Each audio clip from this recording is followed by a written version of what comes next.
오늘 이 본문의 말씀을 가지고 예수님 안에 거하는 사람이라는 제목으로 함께 은혜를 나누기를 원합니다. 성도는 무엇보다도 예수님을 인격적으로 만나서 항상 주님의 임재 안에 살아야 합니다.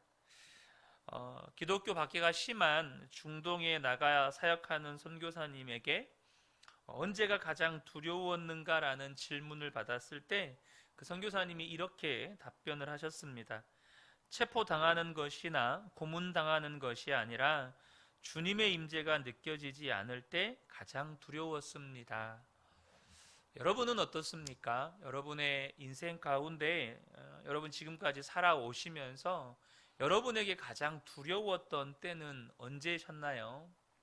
여러분에게 건강이 없어졌을 때, 혹은 믿었던 인간관계에서 배신당하고 그런 인간관계에서 이렇게 끊어졌을 때, 혹은 여러분들이 재정적인 어려움에 직면하여서 정말로 재정적으로 너무나도 어려운 상황에 처해 있을 때, 다양한 삶의 위기 앞에서 두려움을 느꼈을 수 있겠죠.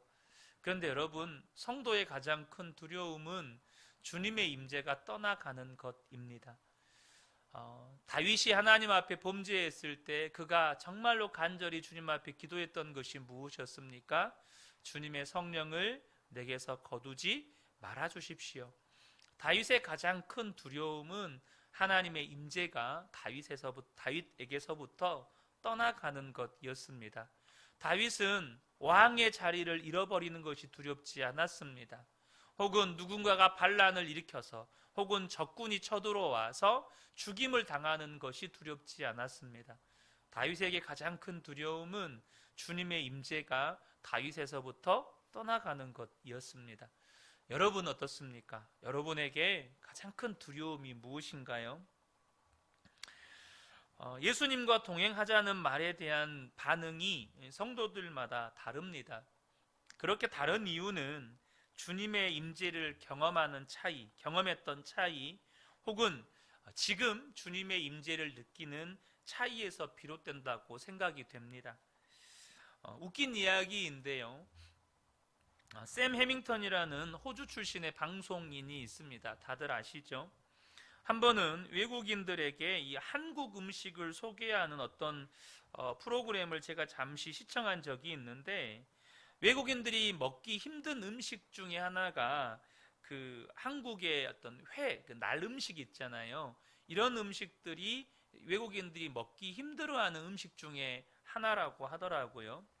그런데 이 샘 해밍턴이 한국에 와서 정말 좋아하게 된 음식이 있는데, 그게 물회라고 합니다. 그런데 외국인인 자신이 잘 이해가 안 되는 한국인들의 반응 중에 하나가, 이런 회나 물회를 못 먹는다고 하는 사람들 중에 먹어보지도 않고 못 먹는다고 말하는 사람들이 있다는 거예요. 외국인인 자신도 먹어보고는 이렇게 물회를 좋아하는데 먹어보지도 않고 자신은 못 먹는다고 말하는 사람들이라는 것입니다. 그래서 그런 사람들에게 꼭 이야기를 해주는 게 뭐냐면, 그거는 네가 못 먹는 게 아니고 안 먹어본 거야. 먹어보지 않고 못 먹는다고 말하지 마, 이렇게 말한다는 거예요. 어쩌면 오늘날 많은 그리스도인들의 신앙의 상태를 나타내는 말일 수도 있겠다라는 생각이 들었습니다. 예수님과의 동행, 혹은 예수님과의 친밀한 동행, 많은 성도들에게 너무나도 생소한 이야기입니다. 이유가 뭘까요? 아직 예수님과의 친밀한 동행을 경험해 보지 못했기 때문입니다.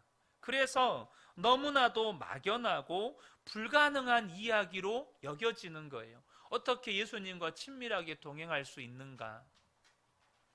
중세의 한 수도원에서 수도원을 떠나려는 친한 동료를 말리던 한 수련자가 안타까운 마음이 들어 수도원장을 찾아가서 항의를 했습니다. 원장님은 왜 수련자가 떠나는데 말리지 않으십니까? 원장은 잠시 눈을 감고 하늘을 쳐다보다가 이렇게 말했습니다. 사냥꾼이 수많은 사냥개를 풀어 토끼를 잡으러 갔습니다.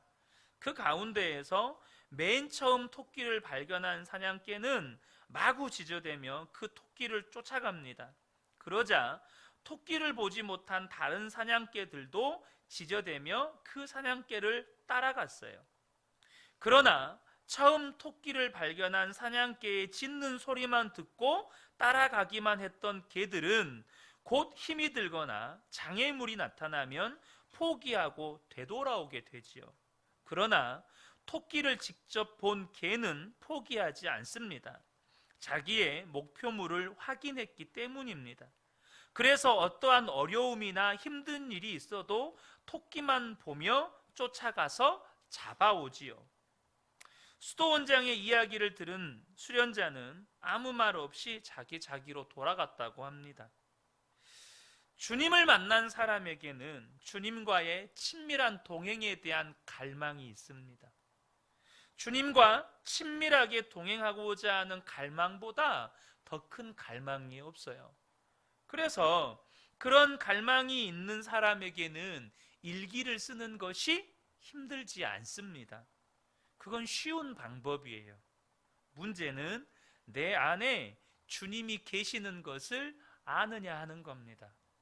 내가 주님의 임재를, 내가 지금 주님 안에 있다는 것을 분명하게 믿고 있느냐의 문제이라는 것이죠. 많은 성도들이 예수님을 인격적으로 만났느냐고 질문하면 별로 자신이 없어 합니다. 주님과의 인격적인 교제란 아브라함이나 모세와 같은 성경의 인물들처럼 하나님을 개인적으로 직접 체험하고 또 인격적으로 대화하고 인도함을 받는 것입니다. 물론 여기서 말씀드리는 건 구약 시대에는 계시가 완성되지 않았습니다. 그래서 하나님께서 직접적으로 하나님 자신을 나타내시는 방법이나 혹은 꿈이나 환상을 통해서 그렇게 자신을 계시하셨습니다. 지금은요, 하나님께서 기록된 성경으로 완전하게 자신을 계시하셨습니다. 그래서 지금 우리가 예수님을 인격적으로 만난다는 건 아브라함이나 모세는 그렇게 꿈이나 환상이나 혹은 직접적인 하나님의 임재를 통해서 하나님의 말씀을 듣고 하나님의 인도함을 받은 것처럼 오늘날 저와 여러분은 이 말씀을 통해서 나에게 말씀하시는 하나님의 음성을 듣고 인도함을 받고 그 주님과의 인격적인 교제를 하는 것을 말합니다. 주님은 분명 두세 사람만 예수님의 이름으로 모여도 반드시 함께 하시겠다고 약속하셨습니다. 여러분 아멘이시죠? 마태복음 18장 20절을 보면 두세 사람이 내 이름으로 모인 곳에는 나도 그들 중에 있느니라. 여러분들은 이 말씀 믿으시죠? 그렇다면 지금 이곳에 주님이 우리와 함께 계신다는 거 믿으시죠? 여러분 오늘 모여서 주님 앞에 찬양했고 또 기도하면서 여러분 무엇을 느끼셨습니까? 분명 이 자리는 여러분이 지나다니는 길거리와 달라요. 여러분이 극장에 가서 영화를 보죠. 그것과 다릅니다. 혹은 강의실에 가서 누군가의 강의를 듣는 것과도 다릅니다. 전혀 다른 느낌이 들어요. 이유가 뭘까요?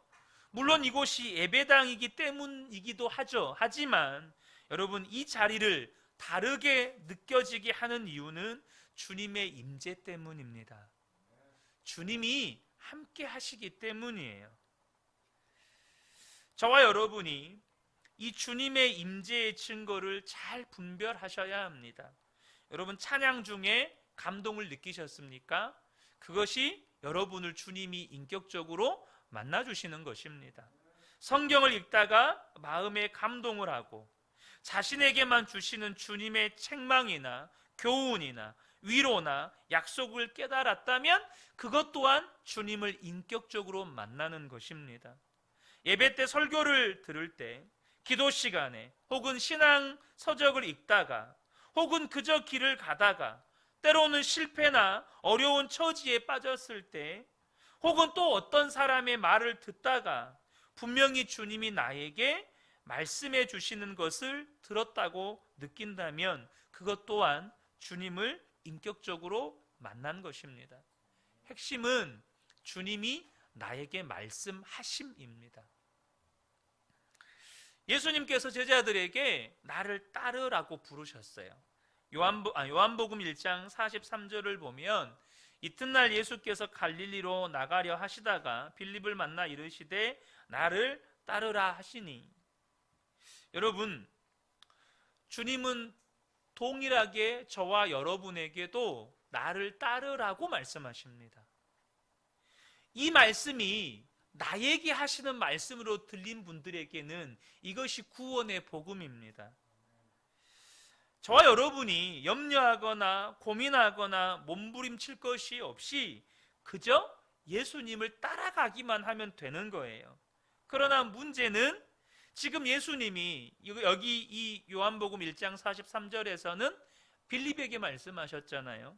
마찬가지로 무슨 말이냐면 예수님께서 육체로 제자들과 함께 하시지 않는다는 겁니다. 계속해서 함께 하시지 않는다는 거예요. 예수님은 곧 십자가에서 죽으시고 부활 승천하셔서 하나님께로 가실 것입니다. 그래서 주님께서 나중에 제자들에게 이제 뭐라고 말씀하시냐면 내 안에 거하라 라고 말씀하십니다.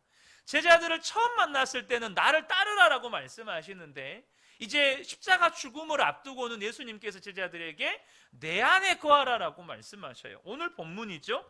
요한복음 15장 4절을 보면 내 안에 거하라 나도 너희 안에 거하리라.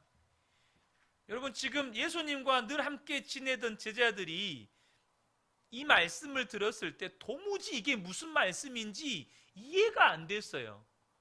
정말로 이 말씀을 듣고 나서 제자들은 굉장히 난감했을 겁니다. 도대체 이게 무슨 말씀인고? 지금 예수님 살아 계시는데 예수님 안에 거하라니, 예수님도 우리 안에 거하겠다니 도대체 이게 무슨 말씀인고? 제자들 안에 이런 의문이 듭니다. 그런데 이 말씀은 예수님께서 부활 승천하신 후를 내다보시면서 하신 말씀이죠.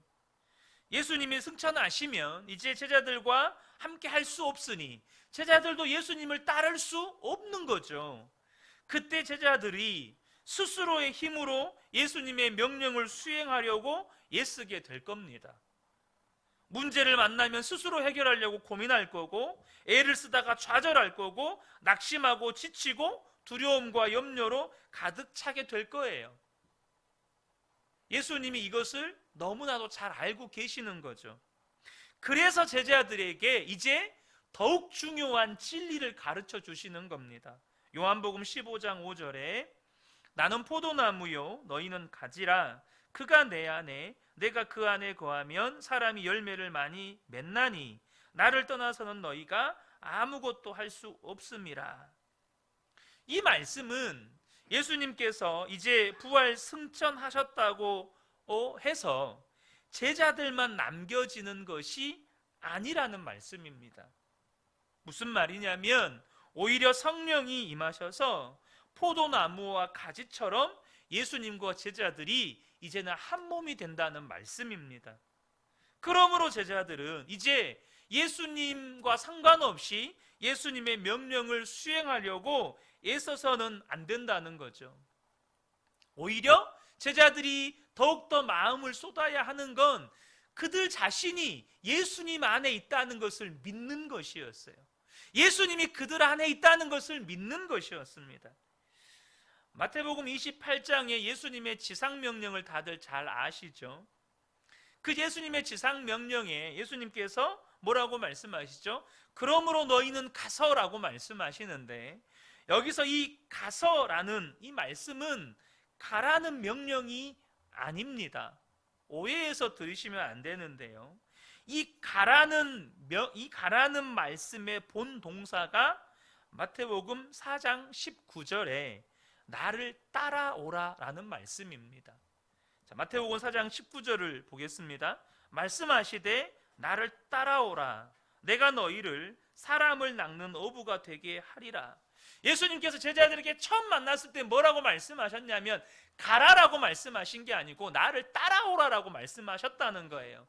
그래서 여기서 마태복음 28장에서 너희는 가라라고 하는 이 말씀의 핵심 메시지는 뭐냐면 주님과 상관없이 가라는 말씀이 아니고 주님을 여전히 따라오라는 말씀이에요. 왜요? 주님은 여전히 그들 안에 거하시니까.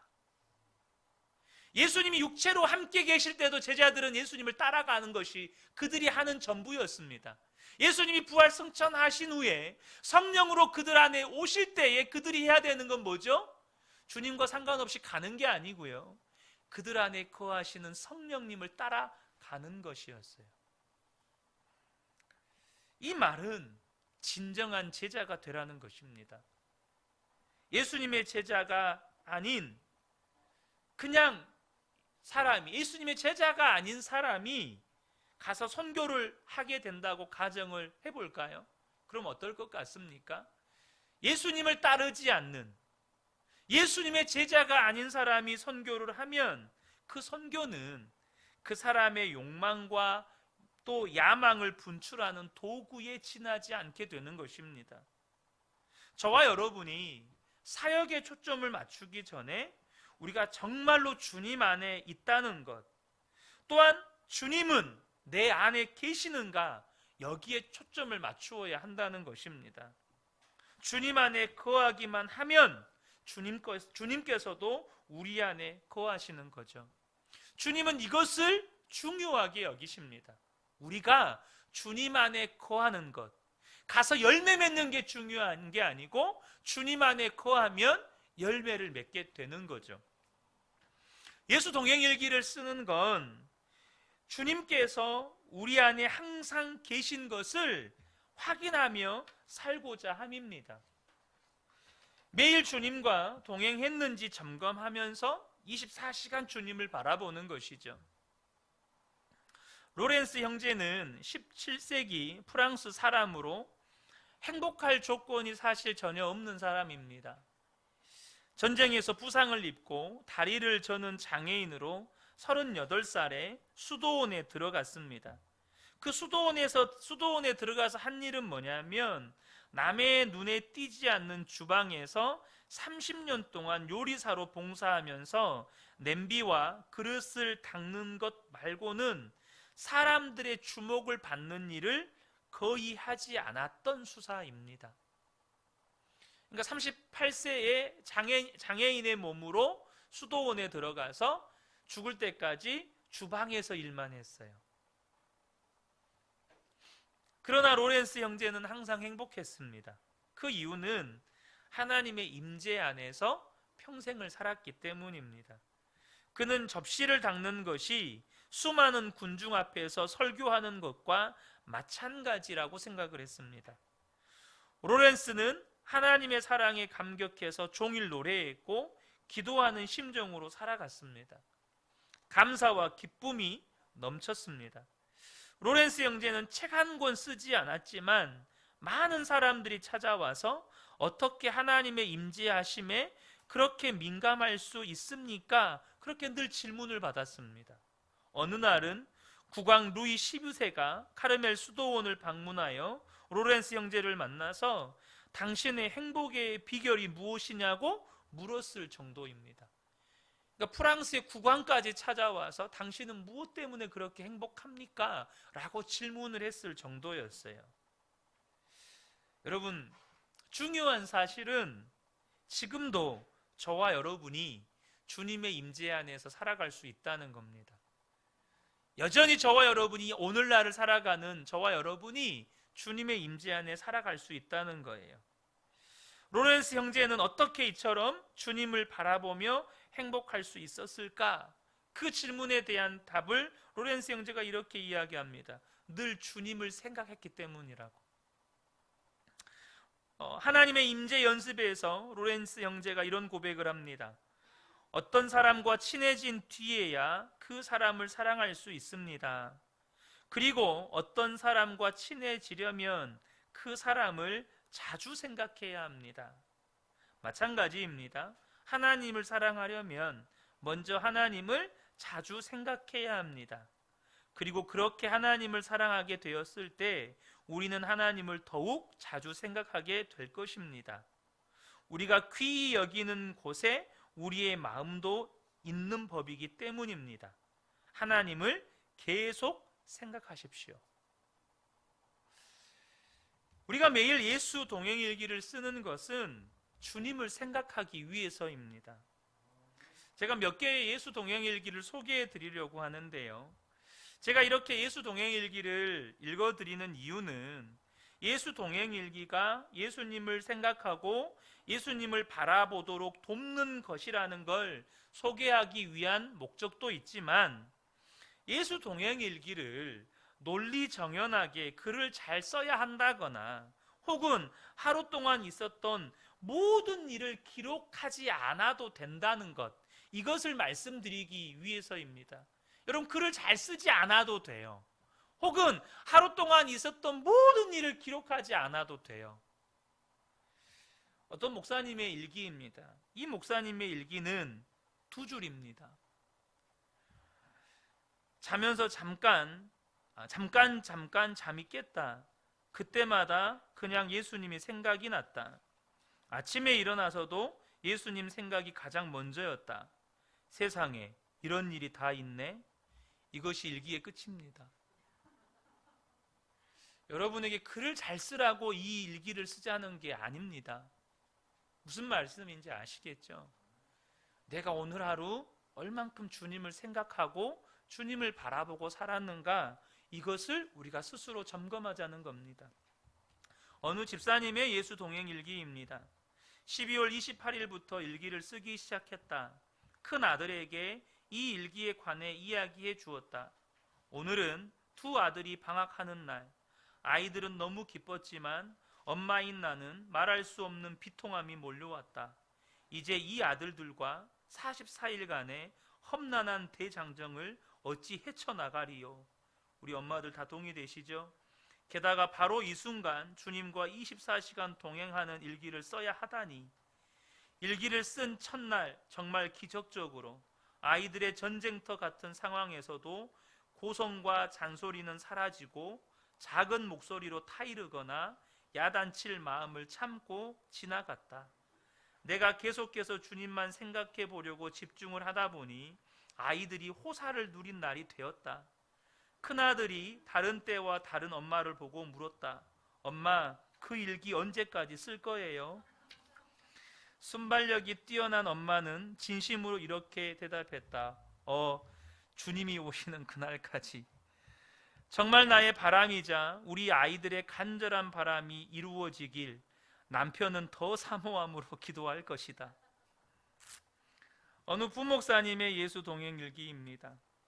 우리 교회에서 예수 동행일기를 통해서 비포와 애프터가 가장 확실하게 변한 사람이 있는데 바로 저희 담임 목사님이십니다. 사실 교인들은 상당히 연출된 표정을 보지만 저희 부교역자들은 관리 안 된 표정을 늘 보며 지냅니다. 아침에 출근해서 담임 목사님의 표정이 어두우면 그날은 모두가 긴장합니다. 혹시 뭐 잘못한 거 없나 하며 불안해합니다. 담임 목사님은 만나야 할 사람, 처리해야 할 업무, 그리고 설교 준비 등 늘 시간이 모자랍니다. 그러다 보니 잠이 모자라고 늘 피곤합니다. 피곤하면 예민해지고 짜증이 수반됩니다. 그런데 예수 동행일기를 쓰신 후부터 완전히 변하셨습니다. 목사님의 얼굴이 펴지니까 저희 얼굴도 펴집니다. 저희의 얼굴이 펴지니까 부목사 사모님들의 얼굴이 펴집니다. 할렐루야.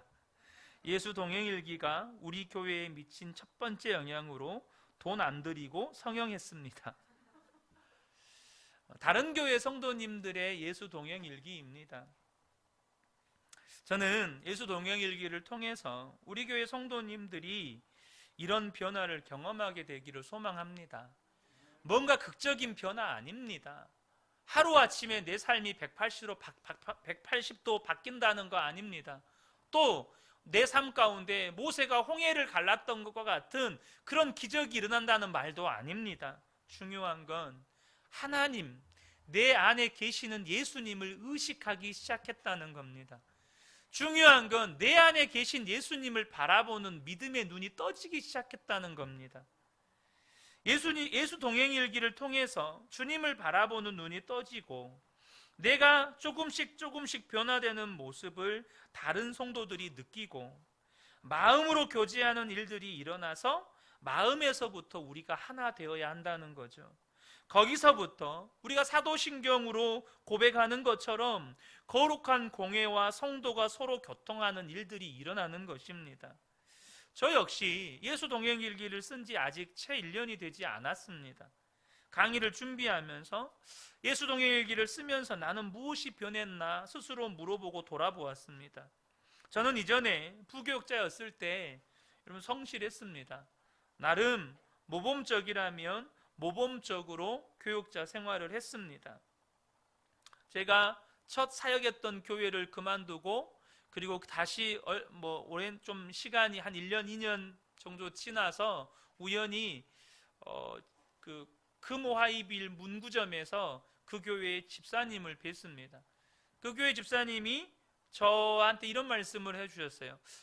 모든 부교역자들이 부지런한 것은 아니더라고요. 그런 이야기를 해주셨어요. 정말 밤낮 없이 열심히 뛰어다녔습니다. 그런데 그럼 그때하고 지금하고 제가 무엇이 달라졌을까를 생각해 보았어요. 전에 제가 성실했던 건 바리새인과 같은 성실과 충성이었습니다. 그래서 제 안에 별로 기쁨이 없었고 감사가 없었고 또한 사랑이 없었습니다. 후배 부교역자들이 들어오면 부교역자로서의 사역, 또 사역자의 태도를 가르치려고 했고 부교역자로서 불성실하거나 부교역자다운 태도를 취하지 않으면 늘 지적하고 고치려고 했습니다. 그분들을 사랑하고 섬기는 일에 마음이 없었습니다. 예전에도 한번 드린 이야기이지만 작년 여름이죠. 작년 여름에 터키에서 임순택 선교사님이 오셨을 때 함께 교제하는 시간을 가지면서 제가 그랬던 과거의 저의 율법적이었던 모습들을 선교사님에게 정말 진심으로 마음을 담아서 사과를 했었습니다. 그렇지 않은 척 하지만 하나님보다 사람들의 평가에 민감했습니다. 지금 달라진 것은 정말로 주님을 바라보는 사람이 되어가고 있다는 것입니다. 전에 사람들이 보지 않을 때 저의 모습은 정말 부끄럽기 짝이 없었어요. 거짓되고 교만하고 유치하고 욕심 많고 음란했습니다. 성도들의 칭찬을 받아도 제 안에 갈증은 더해가는 거예요. 설교에 은혜 받았다는 성도들 혹은 신목사님 없으면 교회가 안 돌아가요 이런 말을 들으면 한편으로 기쁘기도 하지만 다른 한편으로는 더 큰 스트레스를 받는 말들이었습니다. 그런데 주님을 바라보는 눈이 뜨이면서 사람의 칭찬으로는 채워질 수 없는 주님의 칭찬에 만족하기 시작했습니다.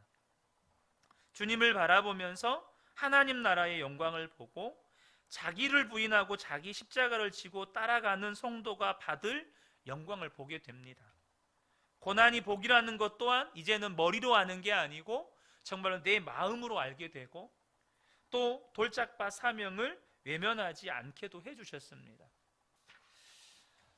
저를 통해서 제 아내 주변의 몇몇 사모님들이 예수 동행일기를 쓰고 있고 또 한편으로는 저를 나눔방에 초대해서 저의 예수 동행일기를 함께 나누자고 이렇게 말씀도 하셔요. 그러나 저는 누군가에게 제 예수 동행일기를 보여줄 만큼 일기를 잘 쓰는 사람 아닙니다. 하지만 제가 예수 동행일기를 쓰자고 하는 건 글을 잘 써보자고 하는 게 아니에요. 제가 여러분에게 소개해드린 예수 동행일기도 무언가 엄청난 달필의 글들이 아닙니다. 중요한 것은 예수 동행일기를 통해서 주님을 생각했는지, 오늘 하루 내가 주님을 바라보고 살았는지 점검하는 것이죠. 예수 동행일기를 쓰면 얻게 되는 유익이 한 번도 예수님을 생각하지 못하고 지나쳤던 하루가 그 시간만큼이라도 예수님을 생각하게 된다는 겁니다. 오늘 하루 예수님을 의식도 안 하고 내 안에 계신 예수님께 무언가를 물어보지도 않고 내 마음대로 살았어요. 하지만 그 시간만큼이라도 단 몇 줄의 글이라도 쓰기 위해 멈추어 서면 그 순간만큼은 주님을 생각하게 된다는 거죠. 사랑하는 성도 여러분, 그리고 이것이 반복이 되면 예수님을 생각하고 의식하는 시간들이 점점점 늘어가는 것입니다. 아마 성도님들 중에는 예수님 안에 거하라는 말씀이 너무나 막연한 분들도 계실 것입니다. 저 역시 그랬던 사람 중에 한 사람입니다. 어떻게 하라는 것인지 혼란스럽기도 했죠. 하지만 예수님 동행일기를 쓰면서 주님을 계속해서 바라보기 시작하니까, 다시 말하면 주님을 생각하기 시작하니까, 그냥 주님을 생각하는 것이 주님 안에 거하는 시작이라는 것을 깨닫게 됩니다. 여러분, 주님 안에 거하는 것이 우리에게 복음입니다. 주님 안에 거하는 것이 우리에게 생명줄이고 복음인 것입니다. 그 주님 안에 거하는 시작이 주님을 생각하는 거예요. 여러분이 무언가에 빠지면 하루 종일 그것만 생각합니다. 여러분 그러잖아요. 여러분이 하루 종일 주님만 생각한다고 생각해 보세요. 그러면 내가 주님 안에 거하고 있는 겁니다. 우리가 할 일은 오직 주님 안에 거하고 주님을 나의 왕으로 모시고 사는 거죠. 그러면 주님과의 친밀함이 이젠 남 이야기가 아닌 겁니다. 주님과의 친밀함이 나의 이야기가 되는 겁니다. 오늘 하루를 뒤돌아보면 주님이 나에게 말씀하셨던 음성들이 너무나도 선명한 거예요. 내가 무엇을 순종했고 무엇을 불순종했고 그 가운데서 하나님께서 어떻게 역사하셨고 이게 너무나도 선명합니다. 그게 쌓이면 하나님의 역사가 되는 겁니다. 그게 쌓이면 저와 여러분의 인생에 하나님의 이야기들이 쓰여지는 겁니다. 저는 우리 그은혜교회 모든 성도님들께 주님과의 그 친밀한 동행이 이제는 남 이야기가 아니라 나의 이야기가 되시기를 우리 주 예수님의 이름으로 축복합니다. 아멘.